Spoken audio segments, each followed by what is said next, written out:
Daily Broadside to 846. Still can't get over the fact that Florida has 3 national championships in basketball.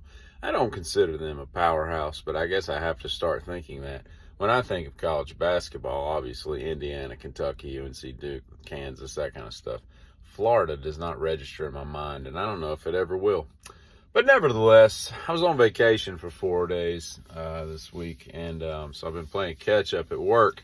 And a couple things to point out. So I split my time in Richmond and Baltimore. Love Richmond, always have. Although we'll say the Hollywood Cemetery.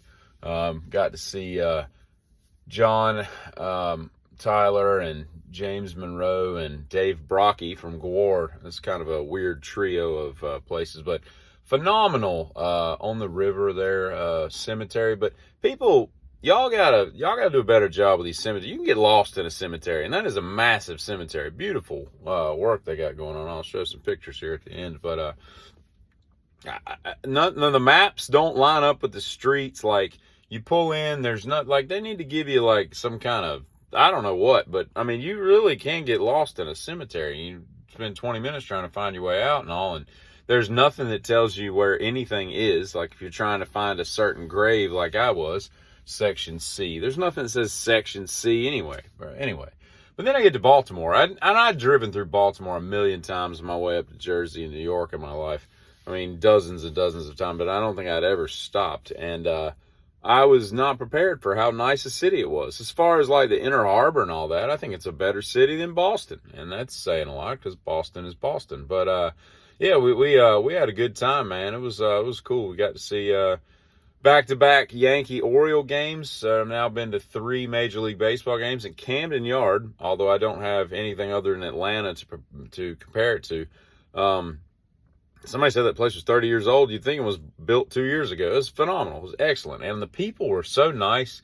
I mean, the people around us, a couple people spilled some beers, but I don't think they meant to do that at $12 a piece. But nevertheless, the little usher guys, they remembered our group from last year. I mean, it was just really nice. We were front row, center field both nights, and everybody was just totally cool. You know, like, there was more Yankee fans, it seems, than Orioles, and it was pretty funny. My buddies yelling at the outfield people and the whole game and all. It was pretty cool. Although I will say that the only person, I looked at the rosters before I went, and I was like, I recognized Aaron Judge's name. That's the only person I even remotely knew, and I don't even know who he was.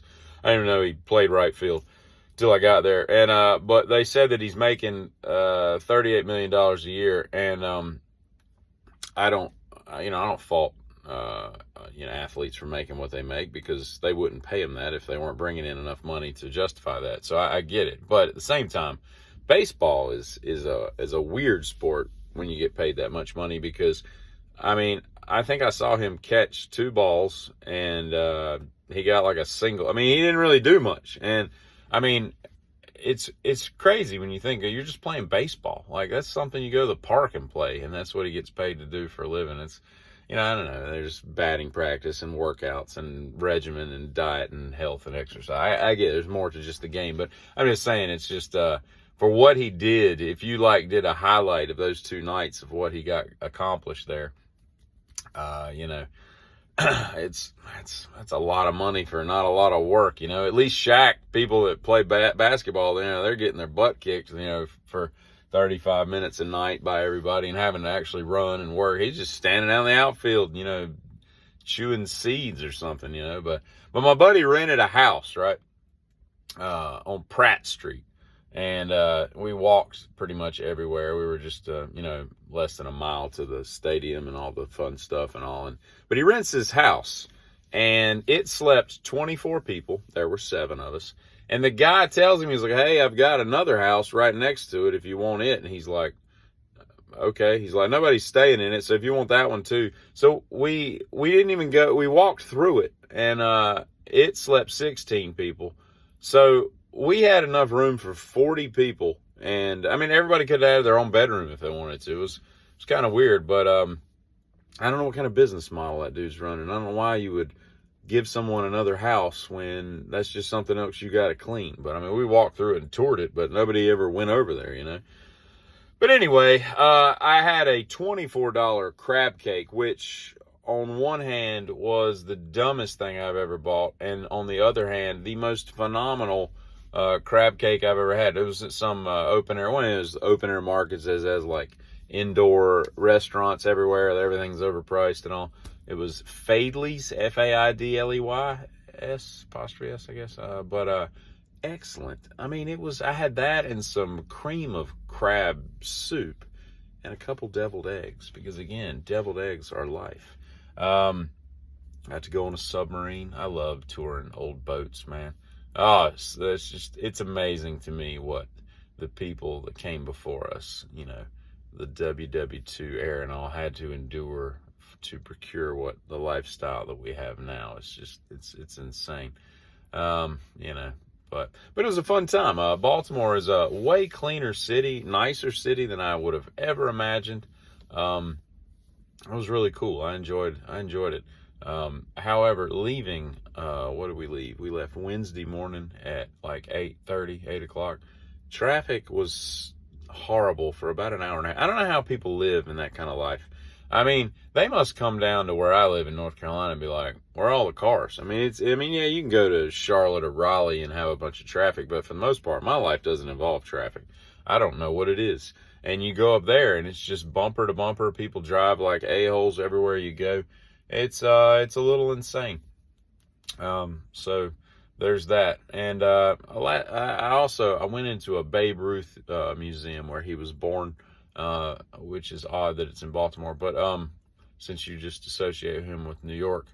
But not everybody can be in New York their whole life. But there's a dude in a gift shop, and I don't know how he gets up in the morning, because the gift shop was the size of a master closet, and it's just got to be the most boring job in the world. He's just sitting there selling t-shirts and stickers and stuff, and it was rough, but got to see Whose Live Is It Anyway. That was really good. I can't remember if I talked about this. I don't think I did, but maybe I did. I don't know. But a couple of the people, yeah, I did talk about it. So I'm going to skip that. Man, it's been a few days. I can't remember what the hell I talked about last time I was on one of these. But at any rate, good trip. I hope I get to go next year, because that was a lot of fun.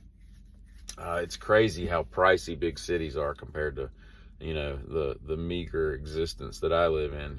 You go somewhere and you drop $50 every time you eat breakfast, that kind of stuff. But again, a lot of fun to be had in cities like that, because they offer so much more than, obviously smaller cities. But again, Florida, not a basketball powerhouse in my book. I don't think they ever will be. That Joakim Noah, those teams were really good and stacked and all, and I guess this one was too, but it's just not something I can wrap my head around. But at any rate, y'all have a good day, and do yourself a favor and giddy up.